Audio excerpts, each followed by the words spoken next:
সাহারির সময় আজান হয়ে গেলে খাবার খাওয়া যাবে কিনা এ বিষয়ে ইসলাম কি বলে? রদ্দুল মুখতারের মধ্যে, ফতুয়ায়ে হিন্দিয়ার মধ্যে এবং সৌদি আরবের ফতুয়া বোর্ডের মধ্যে বিষয়টা খুব সুন্দরভাবে কোট করা হয়েছে। আমি সেখান থেকে নকল করেছি যে সাহারির সময় যদি আজান হয়ে যায় তাহলে খাবার খাওয়া যাবে কিনা। ইসলাম তো ভারসাম্য নিয়ম পদ্ধতি ইসলাম লিপিবদ্ধ করে দিয়েছেন, কোড করে দিয়েছেন। এজন্য আমরা অনেকেই আছি যে আজান হয়ে গেলেও আমরা খাবার খাওয়া চালিয়ে যাই, আবার অনেকেই আছি আজান হয়ে গেছে ব্যাস আমরা খাবার খাওয়া বন্ধ করে দেই।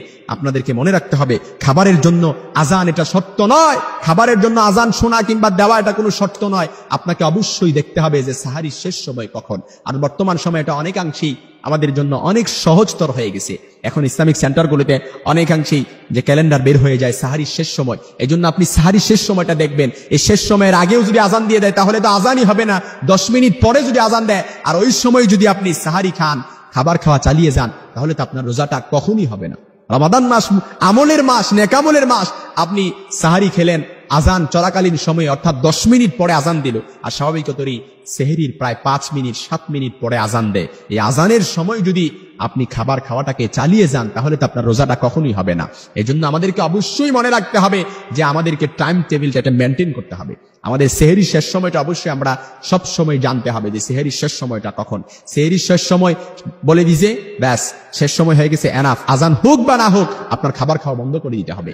কারণ রোজা রাখার জন্য এটা সাহারিটা এটা শর্ত নয়, রোজা রাখার জন্য সাহারি খাওয়া এটা হচ্ছে সুন্নাত। আপনি সাহারি না খেয়েও আপনার রোজা রাখলে রোজাটা আদায় হয়ে যাবে।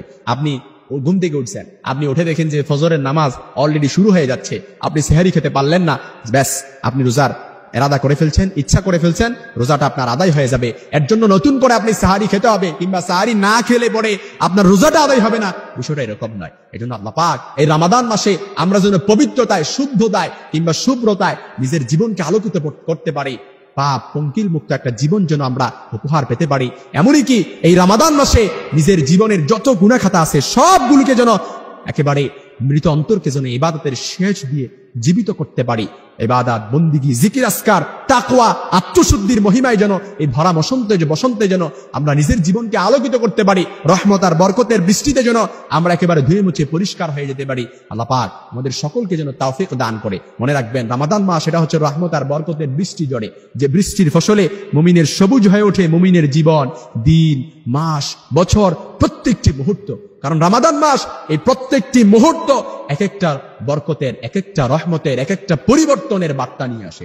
সুবহানাল্লাহ বিহামদি। এজন্য রমাদান মাসে আজান যদি হয়ে যায় 10 মিনিট, আজান এটা ধর্তব্য বিষয় নয়, 10 মিনিট পরে হোক 10 মিনিট আগে হোক, আপনাকে অবশ্যই খেয়াল রাখতে হবে যে সাহারির সময়টা শেষ হয় কখন। এই সময়টায় আপনি আপনার সাহারি খাওয়া বন্ধ করে দিবেন। কারণ রোজা রাখার জন্য সাহারি খাওয়া এটা হচ্ছে সুন্নত। আপনি সাহারি খেলে এটা সওয়াব আদায় হবে, এক্সট্রা ভাবে আপনি সওয়াব পাবেন, আপনার মর্যাদা উন্নীত করে দেওয়া হবে। কিন্তু কোনো কারণে যদি সাহারি আপনি খেতে পারলেন না, আপনি যদি রোজার ইচ্ছা করেন, এরাদা করেন, আপনার রোজাটা আদায় হয়ে যাবে।